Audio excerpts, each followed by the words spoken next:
Ito naman hong resulta ng Octa Research Survey na nagsasabing suportado ang tindig ng pamahalaan sa West Philippine Sea. Dagdag lakas daw ho sa AFP para ipagtanggol ang ating teritoryo. Brigada Kath Austria, i-brigada mo! Brigada!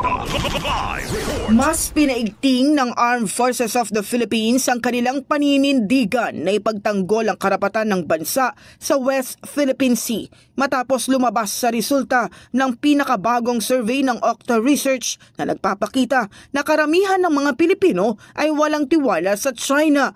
Ayon kay Philippine Navy spokesperson for the West Philippine Sea, Rear Admiral Roy Vincent Trinidad, malinaw na nakikita ng publiko ang banta ng China at buo ang suporta nila sa tindig ng pamahalaan para ipaglaban ang karapatan sa karagatan.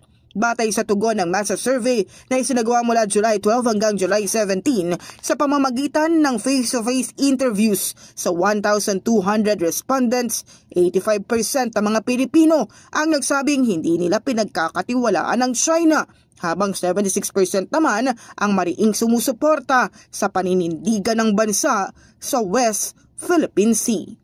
In the heart of changing lives, ako si Brigada Kath Austria ng 105.1 Brigada News FM Manila, the Music and News Authority. Bagong-bago Brigada Balita Nationwide. Ang bahaging ito ay hatid sa atin ng NutriCleanse Herbal Capsule. Linis tiyan, sexy tiyan.